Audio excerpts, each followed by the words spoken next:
যে নারী রমজান মাসে 6টি জিকির করবে ওই নারী পৃথিবীর ভিতরে শ্রেষ্ঠ ভাগ্যবতী নারী হবে এবং আল্লাহ তাআলা তার সকল দোয়া কবুল করবেন, তার সকল অভাব দূর করবেন, তার সকল কষ্ট দূর করবেন। যদি তার স্বামী কথা না শুনে তার স্বামী কথা শুনবে, সন্তান কথা না শুনলে সন্তান কথা শুনবে। ওই নারীর থেকে ভাগ্যবতী নারী আর কেউ হতে পারবে না। 1 নাম্বার জিকির হচ্ছে নারীদের জন্য, মা বোনদের জন্য, সেটা ইস্তেগফার, আস্তাগফিরুল্লাহ আস্তাগফিরুল্লাহ ইস্তেগফার। 2 নাম্বার দুরূদ শরীফ, যত বেশি পারেন দুরূদ শরীফের আমল করবেন। এবং দুরূদ যদি ইব্রাহিম পড়তে কষ্ট হয়ে যায়, সাল্লাল্লাহু আলাইহি ওয়াসাল্লাম সাল্লাল্লাহু আলাইহি ওয়াসাল্লাম সাল্লাল্লাহু আলাইহি ওয়াসাল্লাম দুরূদ শরীফ। 3 নাম্বার হচ্ছে বেশি বেশি লা ইলাহা ইল্লাল্লাহ মুহাম্মাদুর রাসূলুল্লাহ।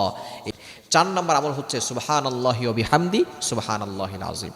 5 নাম্বার হচ্ছে ইয়া জাল জালালি ওয়াল ইকরাম, আল্লাহর গুণবাচক একটা নাম। 6 নাম্বার হচ্ছে জান্নাত চাইবেন, জাহান্নাম থেকে মুক্তি চাইবেন। এটা আল্লাহ তাআলা রাসূল সাল্লাল্লাহু আলাইহি ওয়াসাল্লামের মাধ্যমে জানিয়ে দিয়েছেন। আল্লাহুম্মা ইন্নী আসআলুকাল জান্নাহ ওয়া আউযু বিকা মিনান নার। এই 6টি